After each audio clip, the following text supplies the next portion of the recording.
이 본문에 등장하는 바르실레는 성경에 2번 나오는 사람인데요. 17장에 처음 나오고 여기 19장에 나오는 사람입니다.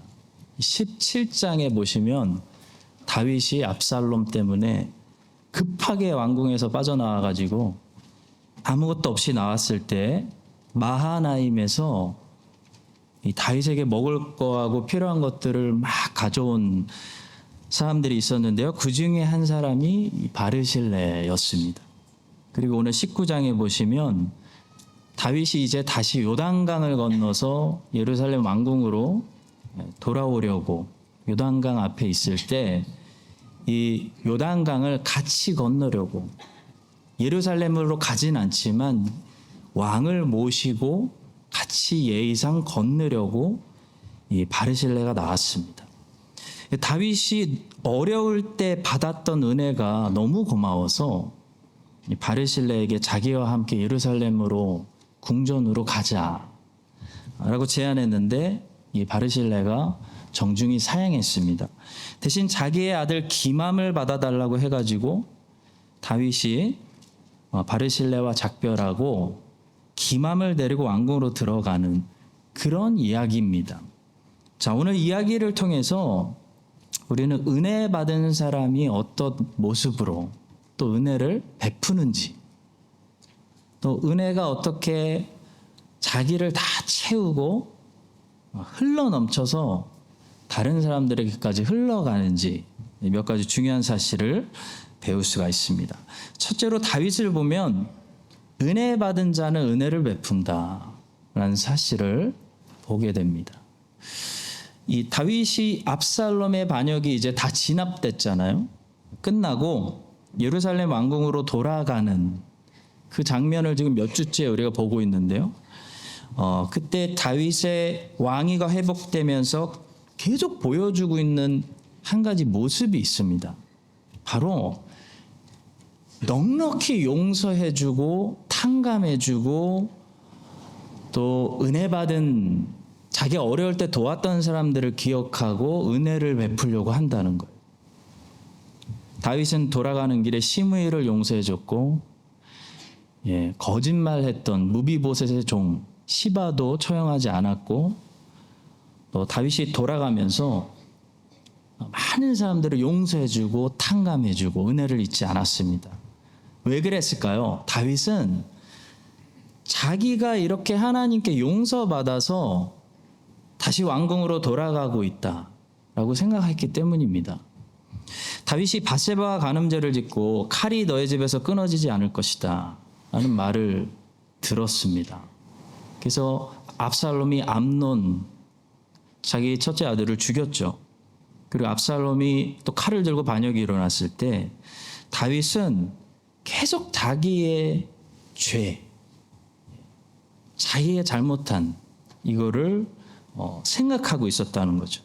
그래서 시므이가 욕하는데도 여호와께서 저주하게 허락하신 것이니 그냥 놔둬라라고 하지 않았습니까? 자, 그런데 이제 모든 것이 정리되고 다윗이 죽지 않았습니다. 그리고 다시 편안하게 왕궁으로 돌아갈 때 다윗은 무엇을 느끼는 거냐면 내가 하나님께 용서받은 사람이라는 거. 그거를 느끼는 거예요. I am forgiven. 난 용서받았어. 자기가 용서받았기 때문에 돌아가면서 뭘 하냐면 forgive. 사람들을 용서해요. 압살롬의 편에서 반역하고 전쟁했던 이스라엘 사람들 다 용서합니다. 다시 백성으로 받아줍니다. 시므이도 용서합니다. 시바도 용서합니다. 다윗의 아내들도 물론 다시는 얼굴도 보지 않았지만 벌하지 않았어요. 용서했어요. 그리고 자기가 어려울 때 자기를 도왔던 사람들을 기억합니다. 바로 바르실레 같은 사람의 은혜를 잊지 않고 이제 은혜를 갚으려고 한다는 거죠. 성도 여러분, 왜 쉽게 용서가 안 되는 줄 아세요? 우리에게 어쩔 때 내가 용서받지 않았을 때, 내가 용서받았지 않았기 때문에 아직 회개해서 용서받지 않았기 때문에 용서가 안 되는 겁니다. 내가 회개해서 확실히 용서받으면 그래서 하나님의 평강과 사랑이 내 안에 부어지면 나도 용서할 수 있습니다. 우리가 베풀어주는 용서는 우리가 받는 용서와 뗄래야 뗄 수 없습니다. 직접적으로 연결되어 있다는 사실을 주기도문은 이렇게 말씀합니다. 우리가 우리에게 잘못한 사람을 용서하여 준 것 같이 우리 죄를 용서하여 주시고. 두 개를 뗄 수 없다는 거예요. 왜 은혜를 우리가 나누지 못할까요? 내가 은혜를 받지 못하고 있기 때문입니다. 내가 받고 있는 은혜가 적을 때 나눠줄 은혜가 없는 거예요. 많이 은혜를 나누는 그런 인생이 되려면 많이 은혜 받는 그런 인생이 돼야 됩니다. E.M. 바운즈라는 분이 있는데 이런 말씀을 하셨어요. 설교 한 편을 준비하는 데 20년의 세월이 걸립니다. 사람을 만드는데 그만한 시간이 걸리기 때문입니다. 설교가 성숙해진다면 그것은 그 사람이 성장하기 때문이고, 설교가 힘이 있다면 그 사람이 힘이 있기 때문입니다. 왜 같은 내용의 설교를 전하는데 어떤 사람의 설교는 힘이 넘치고 어떤 사람의 설교는 힘이 약할까요? 설교 때문이 아니라 설교자 때문일 수도 있다는 거예요. 설교자가 은혜를 많이 받은 사람일수록 그 사람은 은혜를 많이 받았기 때문에 나눠줄 수 있는 은혜가 넘치는 겁니다. 하나님의 성령께서는 로마서 마지막 장에 바울의 글을 통해 나의 복음이라는 말씀을 기록하셨습니다. 로마서 16장 25절입니다. 나의 복음과 예수 그리스도를 전파함은 영세전부터 감추었다가. 왜 바울은 여기서 예수 그리스도의 복음이 아니라 나의 복음이라고 말했을까요? 사도 바울이 예수 그리스도의 복음을 전파하는 게 영세전부터 감춰졌던 비밀이었대요. 왜 그렇게 얘기했을까요? 왜 성령께서는 여기에 예수 그리스도의 복음이라고 기록하지 않고 사도 바울의 복음, 나의 복음이라고 말씀하셨을까요? 이것은 복음의 내용을 강조하는 부분이 아니고요. 누가 이 복음을 전도했는지를 강조하는 구절이기 때문입니다. 복음의 내용을 강조하려고 했다면 그냥 복음 그래도 되고, 아니면 예수 그리스도의 복음이라고 하는 것이 맞습니다. 그런데 나의 복음, 사도 바울을 택하사 사도 바울로 이방인들에게 예수 그리스도의 복음을 전하게 하는 것이 영세 전부터 감춰졌던 하나님의 뜻이었다라고 말하는 것은요, 이 예수 그리스도의 복음을 전한 사람이 바로 이 사람이다, 사도 바울이다, 그걸 강조하는 거예요. 성도 여러분, 왜 로마서가 능력이 있습니까? 사도 바울이 전한 복음이기 때문이에요. 왜 사도행전이 우리에게 은혜가 되죠? 사도 바울을 중심으로 펼쳐지는 선교 이야기이기 때문이에요. 바나바도 복음을 전했고 빌립 집사님도 복음을 전도했고 스데반의 설교도 기록되어 있습니다. 근데 우리는 특별히 바울이 복음 전도하는 것을 보고 바울의 설교를 듣고 바울의 글을 읽고 은혜를 받는 거예요. 왜냐하면 바울이라는 이 그릇이 엄청난 그릇이기 때문입니다. 바울의 회심 이야기가 진짜 은혜가 뭔지를 이미 말하고 있기 때문입니다. 예수 그리스도를 믿는 사람들을 핍박하던 이 사울이 개종해가지고 그 사울이 돌 맞고 채찍 맞고 몽둥이로 맞고 인내하면서 어떻게 온 세상에 복음을 전도했는지 우리가 봤기 때문에 은혜 받는 거예요.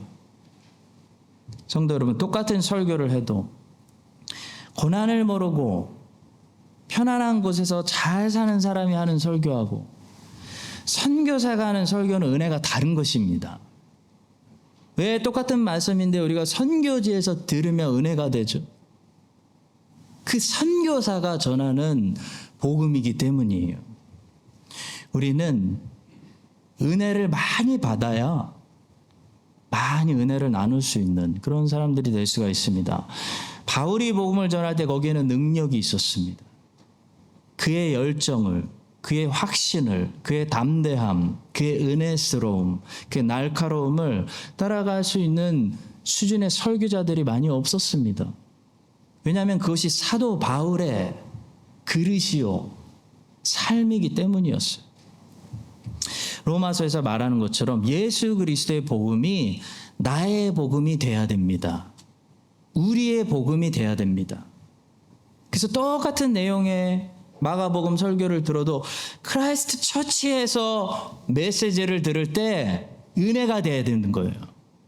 크라이스트 처치에서 하는 주의 백성들이 전해주는 메시지를 들을 때 하나님의 능력이 나타나고 힘이 있고 은혜가 되는 나의 복음을 전도해야 된다는 거예요. 복음에 왜 능력이 없어요? 왜 주님의 능력이 나타나지 않습니까?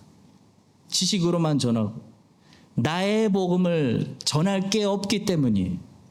내가 받은 은혜, 나의 복음을 전하지 않기 때문이에요. 너의 복음을 전하거나 그의 복음을 전하기 때문이에요. 바울의 삶은 예수 그리스도의 복음과 연결되어 있었습니다. 바울의 존재 자체가 예수 그리스도의 복음이 사실일 수밖에 없다는 확실한 증거였어요. 바울이 증거였어요. 바울은 증인이었어요. 여러분, 증인의 말은 증인이기 때문에 파워가 있는 거예요. 이미 내가 봤습니다. 내가 거기 있었습니다. 그럼 증인의 말은 애들이어도 그 말에 힘이 있는 거예요. 성도 여러분, 이 사실을 기억하시고 너의 복음이 아니고 그 유명한 목사님의 복음이 아니고 그 대형 교회의 복음이 아니고 사도 바울의 삶처럼 예수 그리스도의 복음이 나의 복음이 돼요.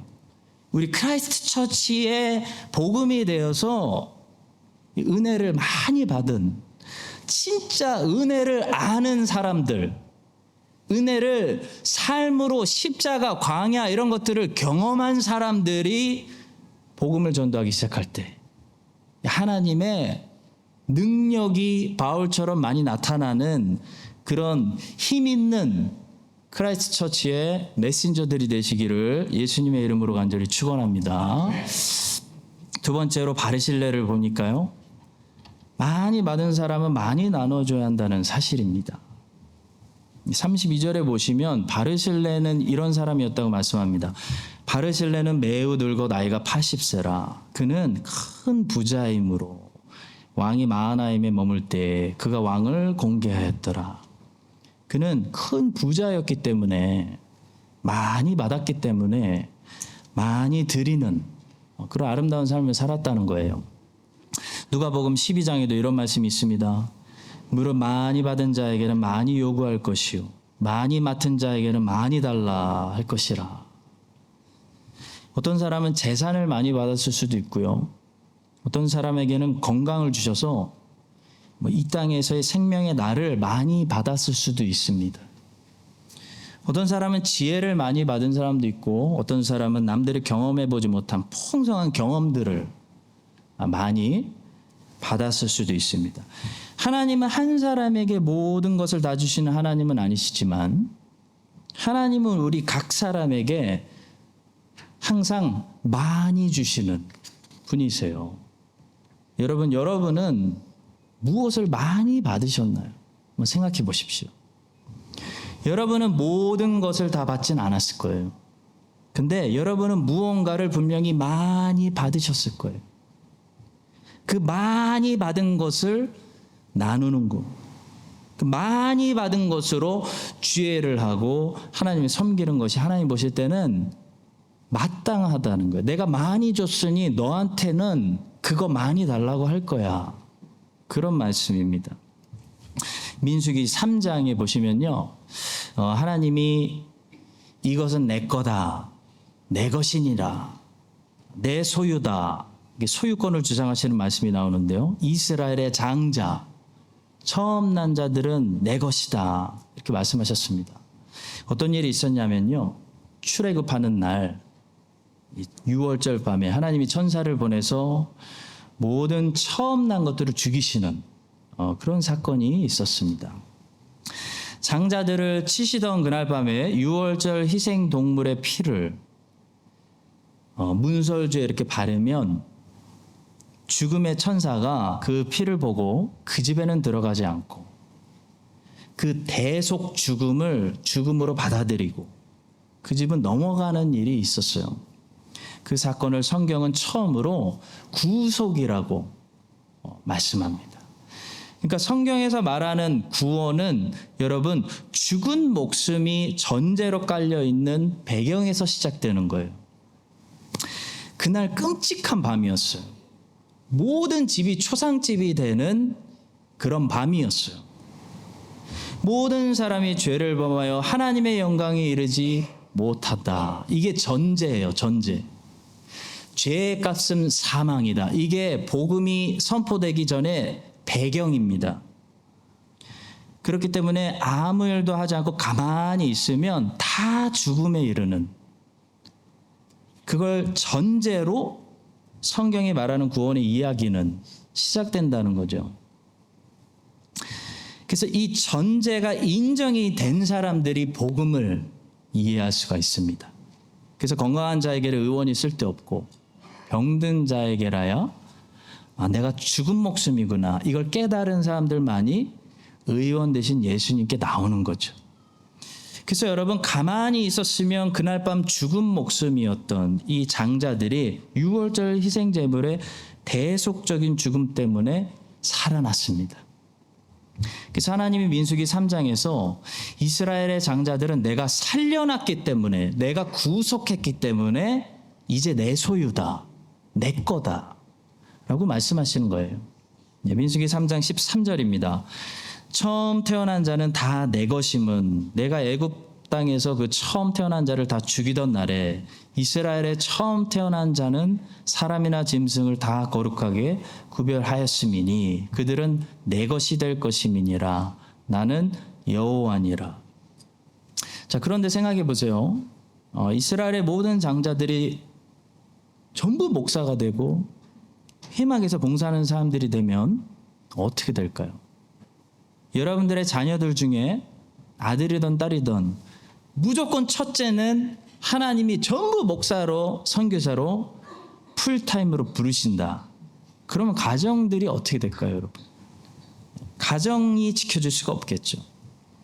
그래서 하나님께서 민수기 3장에서 무슨 말씀하시냐면 내 소유, 내가 살려둔 너희들의 장자들 대신 레위인을 내가 가져가겠다. 레위인은 내 것이다. 내 소유다. 그들을 거룩하게 구별해서 평생 나를 봉사하는 일을 내가 맡기겠다. 그렇게 말씀하시는 겁니다. 민수기 3장 12절입니다. 보라, 내가 이스라엘 자손 중에서 레위인을 택하여 이스라엘 자손 중에 태를 열어 태어난 모든 마지를 대신하게 하였은즉 레위인은 내 것이라. 자, 그런데 하나님이 얼마나 철저한 분이시냐면 이스라엘 장자들의 수를 셌는데요, 이스라엘 장자들의 수가 레위인들의 수보다 조금 더 많은 거예요. 273명 더 많았습니다.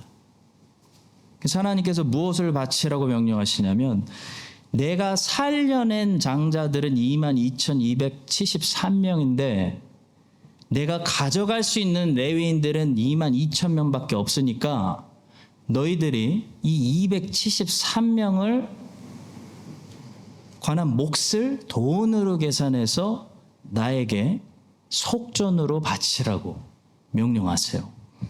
이스라엘 자손의 처음 태어난 자가 레위인보다 273명이 더 많은즉 속전으로 한 사람의 5세겔씩 받되 아론에게 받으라고 하시는 말씀입니다. 성수의 세겔로 받으라. 한 세겔은 20계란이라.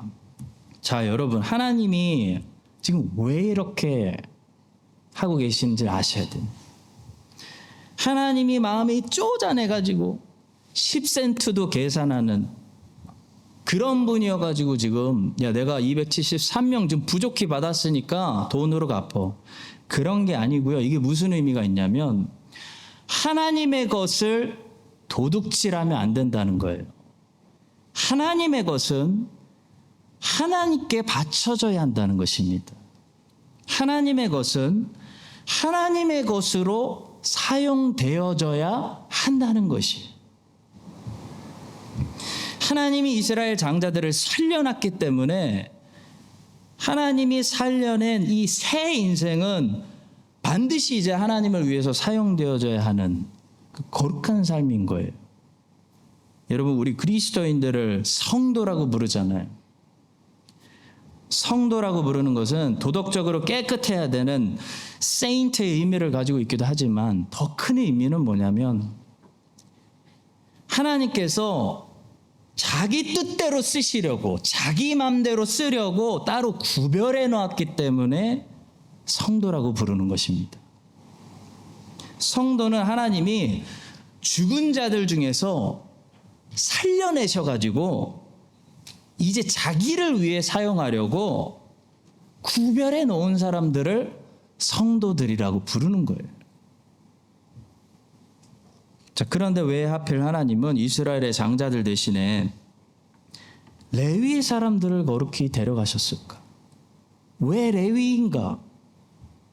여러분, 레위는 디나 사건 때 칼로 세겜 사람들을 잔인하게 복수했던, 그래서 야곱의 저주가 그 위에 머물러 있는 그런 아들이 아니었습니까?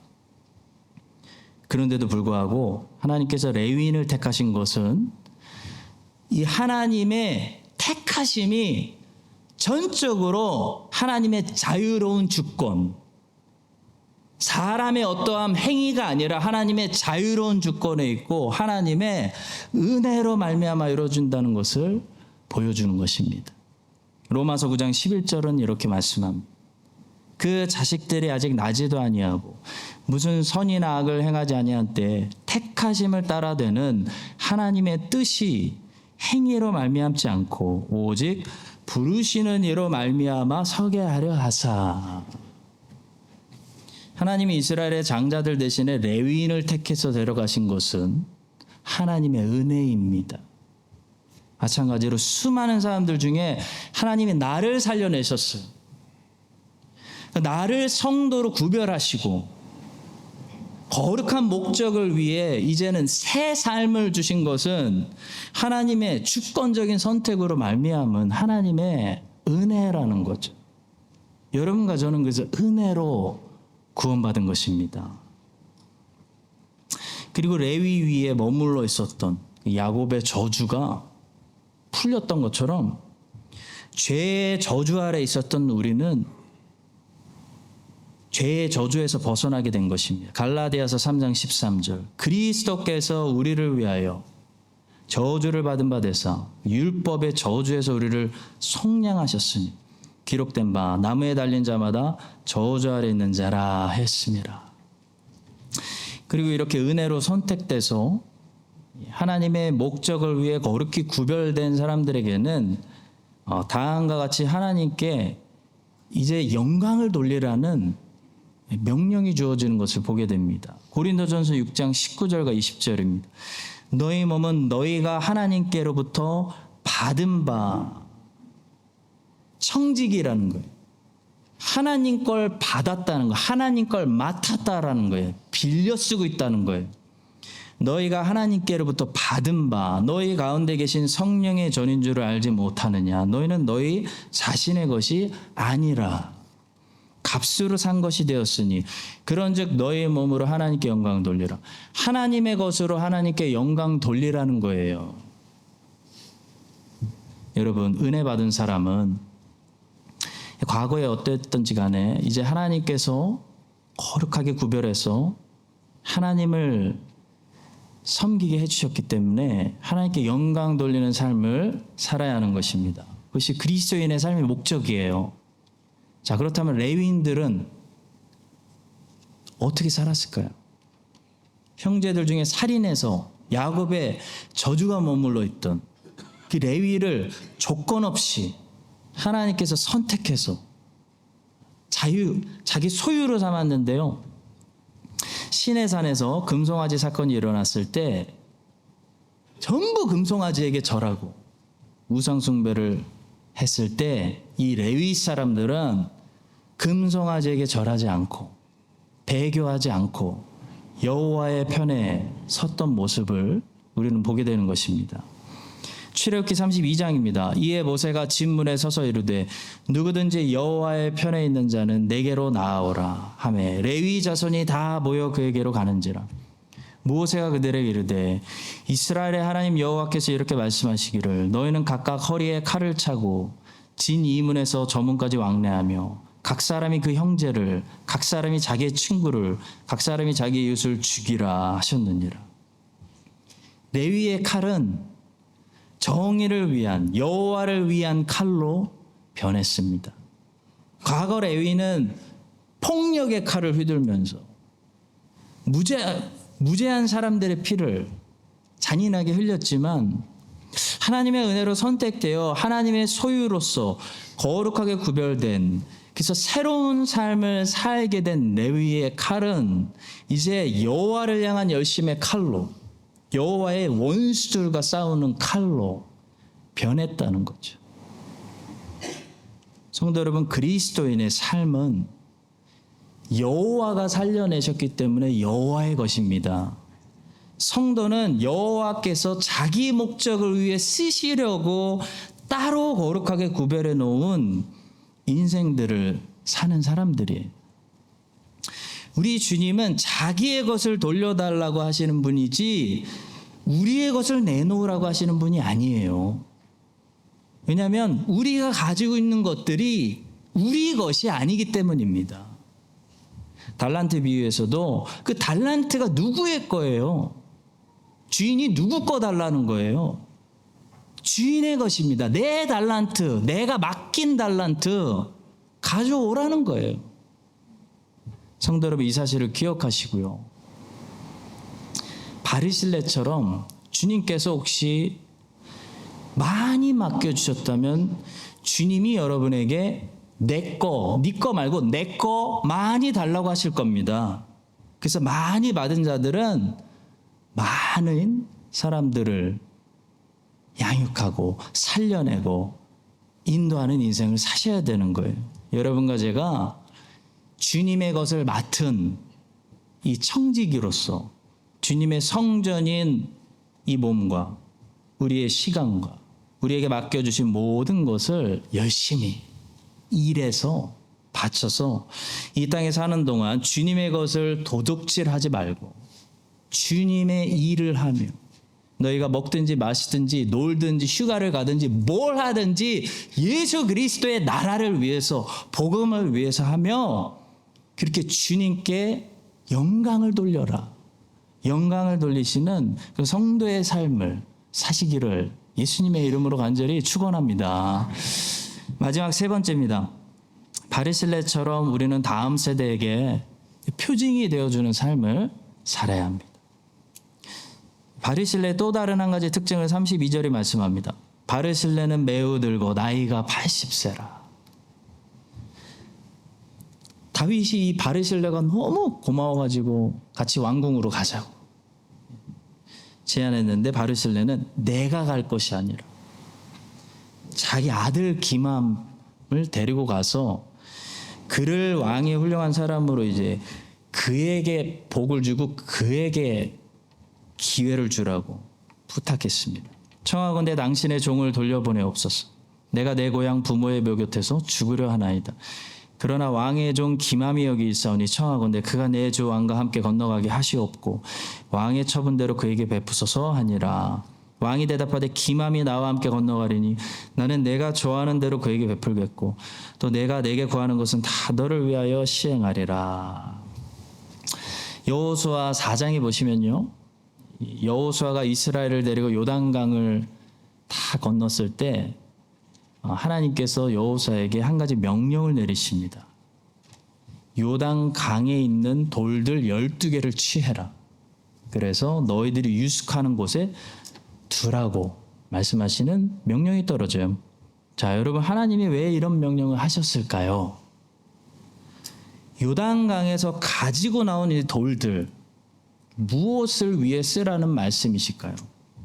그 돌들은 요단강을 건너가보지 못한 후손들이 볼 수 있게 하기 위한 표징이었습니다. 이것이 너희 중에 표징이 되리라.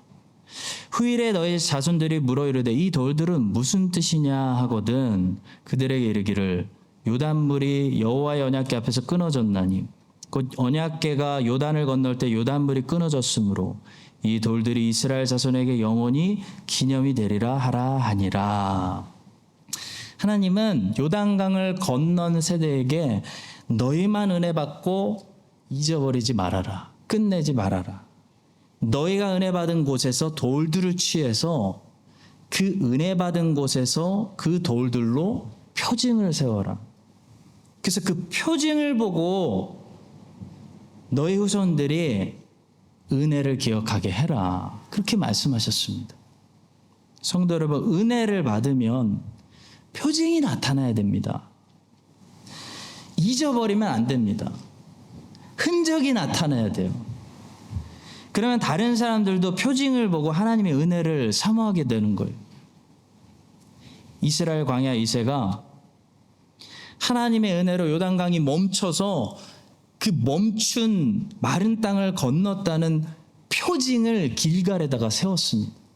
그래서 이제부터 길갈에 이스라엘 백성들이 지나갈 때마다 그 하나님의 은혜에 대해서 묵상하고 이야기하고 교육하고 기억했다는 거죠. 그래서 요단강을 건너보지 못한 후손이 가나안 땅에 살아가면서 요단강이 가로막고 있는 문제들을 만났을 때 그 표징을 보면서 그 요단강을 마르게 했던 살아계신 하나님을 내가 만났으면 좋겠다. 나도 경험했으면 좋겠다. 여호와여 나도 요단강의 앞에 마르게 하여 주시옵소서. 기도하게 하기 위해서 너희가 은혜 받은 곳에서 표징을 세워라 라고 하신 거예요. 성도 여러분, 우리가 은혜 받은 곳에 우리가 거기서 은혜 받았다는 표정을 세우고 죽어야 우리 자녀들이 그 표징을 보고 따라오는 거예요. 은혜의 표징은 뭘까요? 은사입니다. 은사. 은혜는 헬라어로 카리스고 은사는 헬라어로 카리스마예요. 한 글자 차이예요. 은혜는 받는 선물을 얘기하고 은사는 주는 선물을 얘기할 뿐이에요. 카리스를 받았으면 카리스마를 해야 되는 거예요. 은혜 받은 사람은 반드시 뭘 하는 줄 아세요? 자기가 은혜 받았다는 것을 어떤 표징으로 남기는지 아세요? 은사를 쓰기 시작해요. 그래서 내가 은혜 받았다는 사실을 증거하는 거예요. 받은 것의 표징은 나누는 것입니다. 받은 사람이 나누게 되어 있어요. 용서받은 사람의 표징은 용서하는 것입니다. 용서하지 않는 사람들은 아직 용서받은 거 아니에요. 용서 못 받으신 거예요. 회개하지 않으신 거예요. 용서받은 사람은 그 표징으로 다 탕감해줘요. 믿음의 표징은 순종입니다. 믿음을 받은 사람은 아브라함처럼 반드시 순종해요. 완벽할 수는 없지만 순종해로 살아가요. 칭의의 표정은 성하입니다. 의롭다 칭함을 받은 사람은 반드시 거룩한 삶을, 경건 생활을 하게 됩니다. 성령 충만한 사람의 표징은 예수님의 인격이 나타나는 거예요. 성령이 하시는 일은 절대로 성령을 드러내시지 않습니다. 잘못된 오순절이 이야기하는 거고요. 성령은 성령을 드러내시지 않고 성자 하나님을 드러내세요. 그게 성령의 일이에요. 그래서 성령이 충만한 사람은 그 표징으로 반드시 예수 그리스도의 인격을 드러내는 것입니다. 그게 성령의 열매죠. 여러분과 저의 삶도 우리가 은혜 받는 곳마다 거기에서 우리가 은혜 받았다는 표징이 나타나야 다음 사람들이 우리 자녀들과 다음 세대가 우리 엄마, 아빠, 할아버지, 할머니가 왜 저렇게 평생 섬기셨을까? 저분들이 세운 저 새벽 예배는 뭐였을까? 저분들이 세운 저 기도의 저 제단은 뭐지 저게? 저분들이 건넜다는 홍해바다, 그 하나님이 나도 이제 필요한데, 저분들이 이미 나서 없는데 만나를 먹었다는 그 만나의 그 공급하심이 오늘 나도 필요한데 라고 이야기할 수가 있는 거예요. 그 표징을 보고 하나님의 은혜를 우리 자녀들이 배울 수 있게 되기를 간절히 축복합니다. 그런데 여호수아 4장에 보시면 여호수아가 한 가지 재미있는 일을 합니다. 여호수아가 하나님 명령하신 대로 요단강에서 12개의 돌을 가져서 길갈에 세우기만 한 것이 아니고요. 여호수아가 또 무엇을 하냐면 또 다른 돌 12개를 취해서 그 제사장들이 밟고 있던 요단강 한가운데에도 돌들을 세우라고 명령해요. 여호수아가 또 요단 가운데 곧 언약궤를 맨 제사장들의 발이 선 곳에 돌 12를 세웠더니 오늘까지 거기에 있더라. 그러니까 여러분, 여호수아 4장에는 이 돌들 12개가 나오는 게 아니라 24개가 나옵니다. 이스라엘 12지파를 상징하는 이 첫 번째 12돌은 요단강에서 가지고 나왔어요. 그래서 새 땅, 가나안 땅, 길갈에다가 세웠고요. 또 다른 12돌은 요단강 안에다가 세운 거예요. 근데 여러분, 언약궤를 메고 있는 제사장들이 이제 강에서 이제 나올 거잖아요. 나오면 멈춰있던 요단강이 다시 넘치게 될 텐데, 그러면 요단강 한가운데 세워둔 이 12돌은 어떻게 되는 겁니까? 한마디로 수장되는 거예요. 수장되는 겁니다. 애굽의 바로의 군대처럼 바다에 수장되는 거예요. 그러니까 요단강을 중심으로 12돌은 수장시키고 12돌은 새 땅에, 약속의 땅에 세웠다는 거예요.